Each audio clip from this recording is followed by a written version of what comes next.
Hello everyone, I welcome you all on this 10 minutes a day series. So आज की इस session में हम लोग बात करेंगे use of AI and technology in retail banking के पार्ट नंबर 1 के बारे में।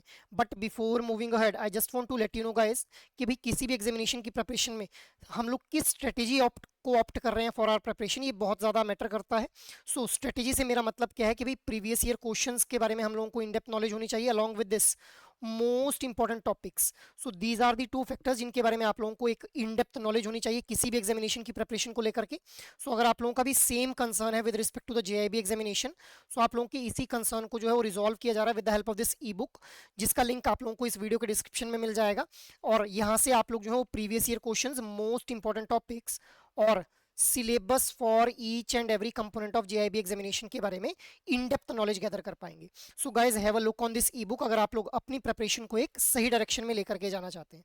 मूविंग अहेड, अब लास्ट सेशन में मैंने आप लोगों से क्वेश्चन पूछा था, which of the following are correctly matched.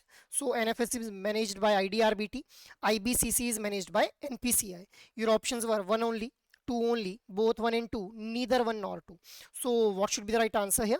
The right answer will be option number D guys, that is neither one nor two. तो NFS को जो है वो NPCI के द्वारा मैनेज किया जाता है और IBCC is managed by IDRBT guys, that is why option D यहाँ पे बिल्कुल सही आंसर हो जाएगा। मूविंग अहेड, अब हम लोग आते हैं आज के सेशन के एजेंडा के ऊपर। तो आज के इस सेशन को हम लोग स्टार्ट करेंगे विद बैंकिंग टेक्नोलॉजी।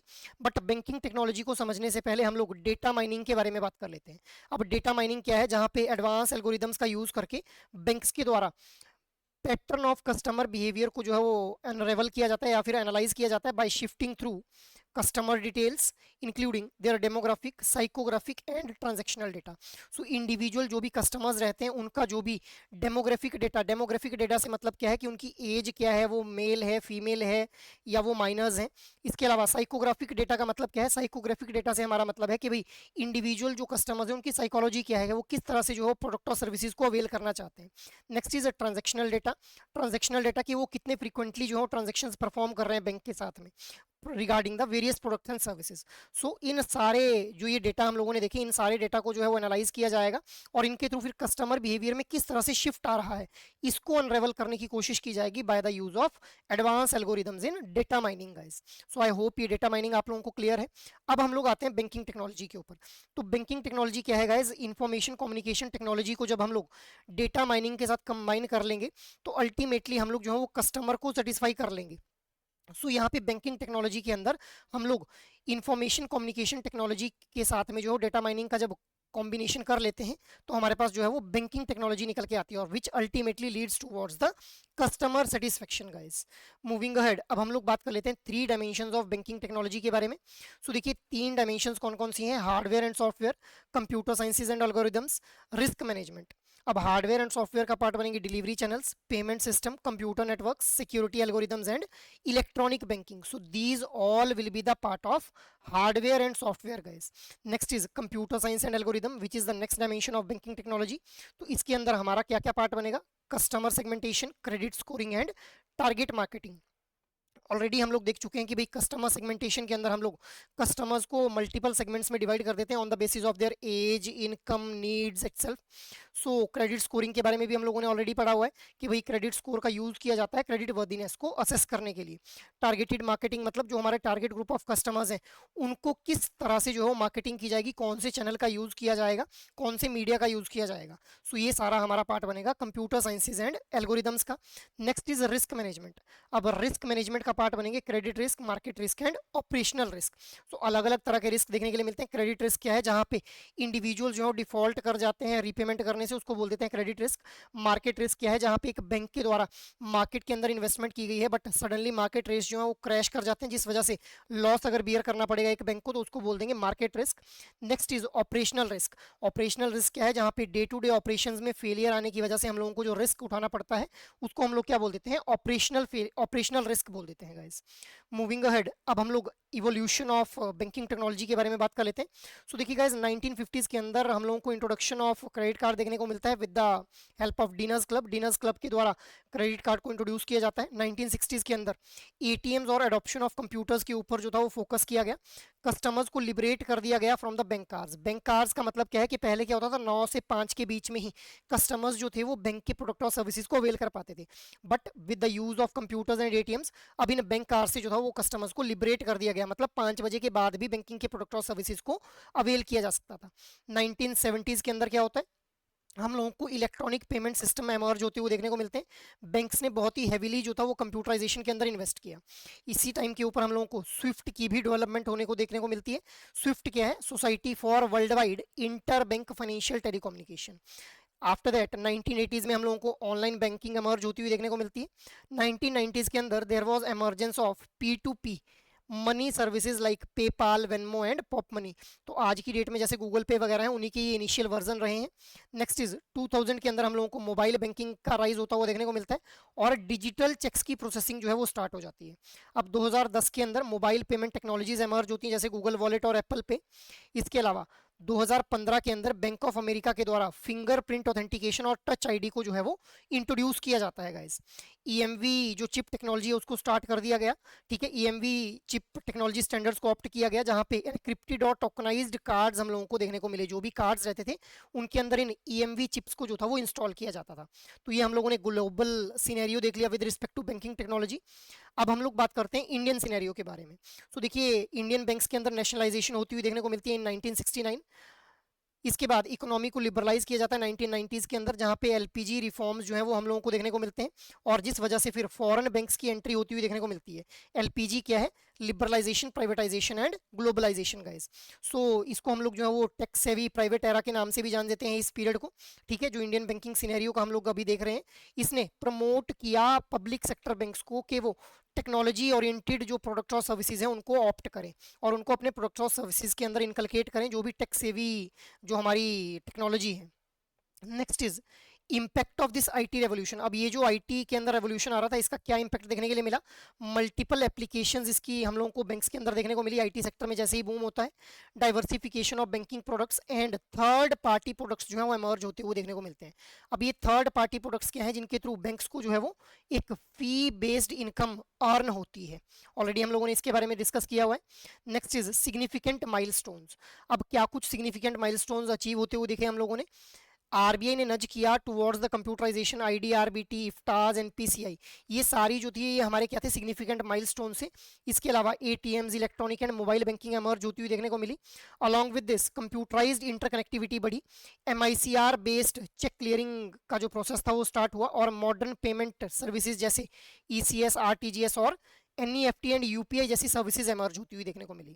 अब करंट अगर हम लोग ट्रेंड की बात करें, सो चैलेंज क्या है of customer satisfaction without human touch, मतलब बिना ह्यूमन टच के कस्टमर्स को सेटिस्फेक्शन प्रोवाइड करना, it is the biggest challenge.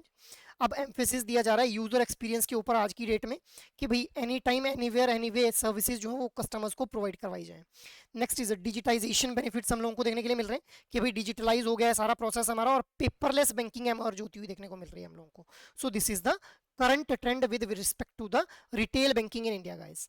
Moving ahead, अब अगर हम लोग न्यू एरा इन बैंकिंग के बारे में बात करें, सो हम लोगों को कस्टमर्स की एक्सपेक्टेशन में शिफ्ट देखने के लिए मिल रहा है। मतलब कस्टमर्स अब वन स्टॉप प्लेटफॉर्म जो है वो एक्सपेक्ट कर रहे हैं बैंक्स को।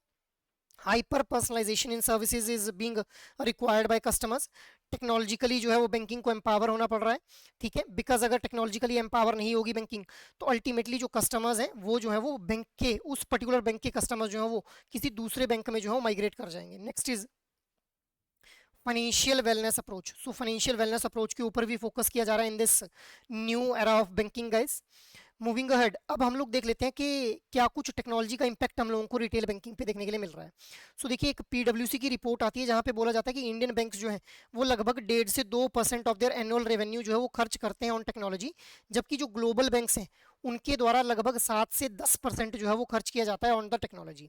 हालांकि लास्ट डिकेड के अंदर जो बैंक्स हैं उन्होंने बहुत ही एक ट्रांजिशन उनके अंदर देखने को मिला towards this core banking solution, जिसकी हेल्प से मल्टीपल बैंक्स को जो है वो इंटीग्रेट या फिर मल्टीपल ब्रांचेस को जो है इंटीग्रेट करने का काम किया जा रहा है।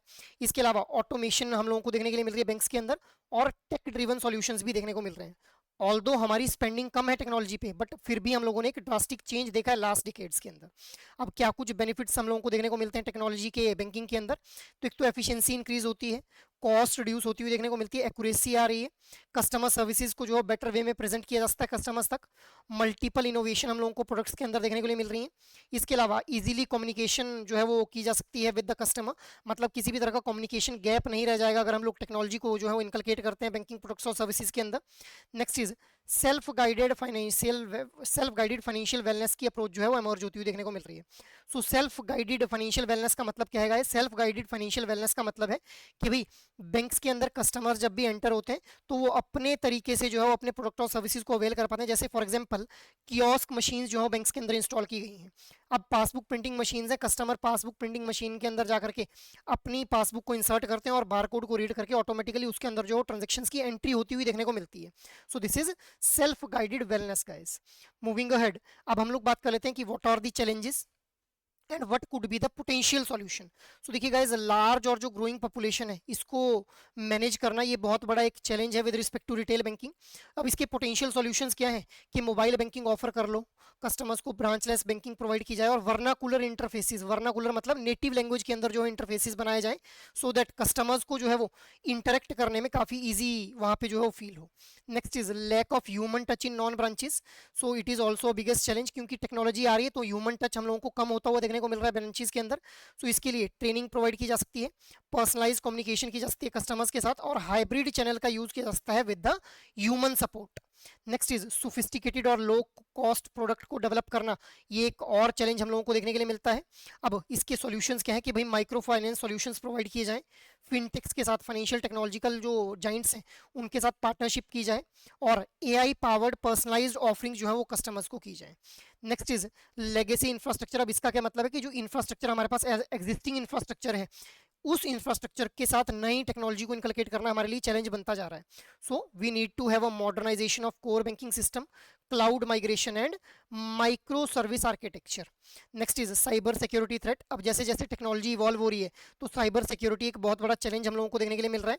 इसके लिए क्या पोटेंशियल सॉल्यूशन हो सकता है? रोबस्ट सिक्योरिटी मेजर्स लिए जाएं, डेटा इंक्रिप्शन को फॉलो किया जाए और एम्प्लॉय और कस्टमर्स को एडुकेट किया जाए।